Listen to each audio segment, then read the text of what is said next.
Right now, you are deciding to keep reading this. Or at least, that is what it feels like. You feel like a single, unified you, sitting behind your eyes, making the choices and watching the world go by. But what if that feeling is the most convincing trick your brain has ever played on you?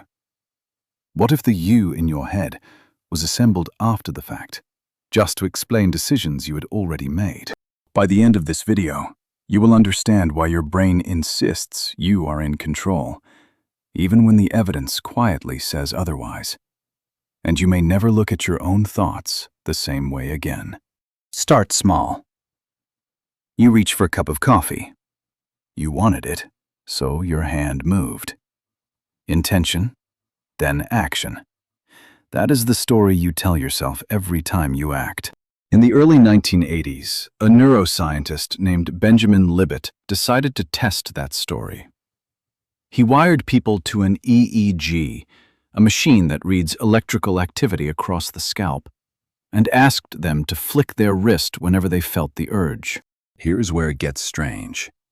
Libet found a slow ramp of brain activity, the readiness potential, building in the motor cortex hundreds of milliseconds before people reported any urge to move. The decision you experience as fresh and spontaneous may be old news to your brain by the time it reaches your awareness. You are not the author. You might just be the last to find out. Scientists still argue about what this proves. Some say it captures only a generic drift toward action, not the specific choice. The debate is far from settled, but the question it opened has never closed. If your brain moves before your conscious mind knows what is happening, what exactly is the you that feels like it is deciding? Here is the part that should really unsettle you. Your brain does not only act before you notice, it also builds explanations afterward that you accept as truth, even when they are false.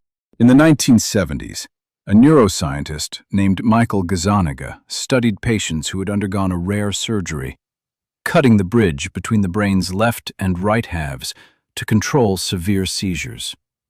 With that bridge gone, he could feed information to one hemisphere without the other knowing.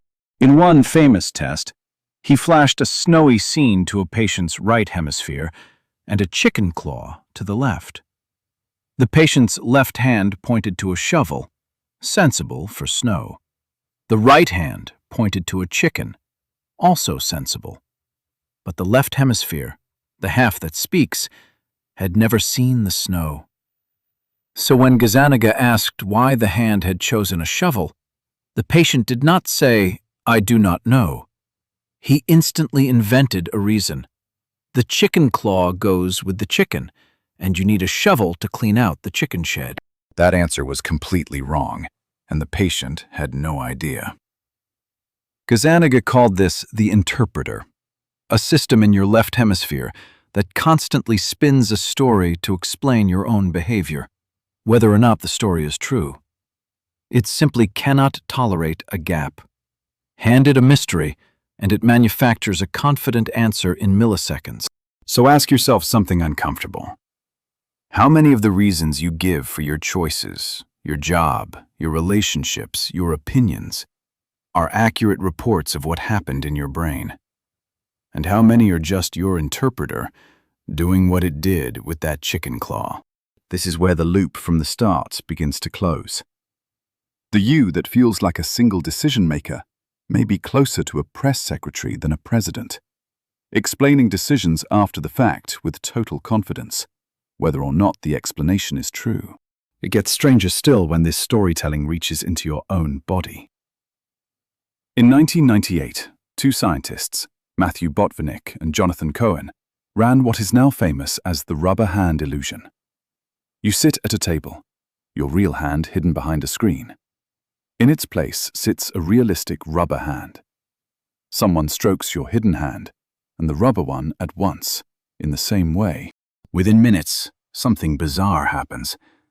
Most people start to feel the brush landing on the fake hand, as if it were their own. Ask them to point to their real hand, and some point at the rubber one instead. Your brain did not check the facts, it checked the pattern. Touch here, the sight of touch there, in sync, so it concluded, that must be part of me. Your sense of owning your own body, the most intimate feeling there is, hijacked by a paintbrush and a glove in under 5 minutes. If your brain can be fooled into claiming a fake hand, what about the rest of the you it builds? Your body, your memories, your personality. Are any of them more solid than that rubber hand? You do not need a lab to see this. Think how different you feel in a job interview versus a catch-up with an old friend. Same brain, same memories, same body. Yet the you in each room can feel like two different people. If the self were one fixed thing, that should not happen. If it is a model your brain rebuilds for each room, using whatever cues are present, it makes perfect sense. This is where a German philosopher named Thomas Metzinger takes the idea to its limit. In his self-model theory, he argues something that sounds like science fiction. No one has ever actually had a self. Not you, not anyone. What exists instead is a constantly updated simulation your brain runs, weaving sensations, thoughts, and memories into something that feels like a unified you. The crucial detail is that this model is transparent. You do not see it as a model. You see straight through it, the way you see through glass. And what is on the other side looks exactly like reality. That transparency is the whole trick. A model you could recognize as a model would lose its power instantly. One you cannot see through becomes indistinguishable from the truth. To be fair, this is contested. Plenty of serious thinkers argue selves are real in some sense, even if the brain builds them. But Metzinger's point is not whether you exist. It is what kind of thing you are. Not a soul in a control room.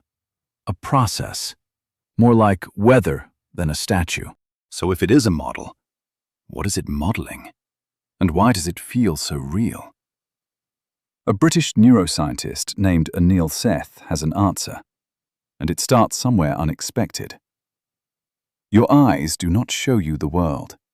Light hits your retina, but what you experience as seeing is your brain's best guess about what is out there, corrected as new signals come in. Seth calls this a controlled hallucination. Controlled because it is checked against the senses. A hallucination because you never touch reality directly, only your brain's prediction of it. And here's the part that ties everything together.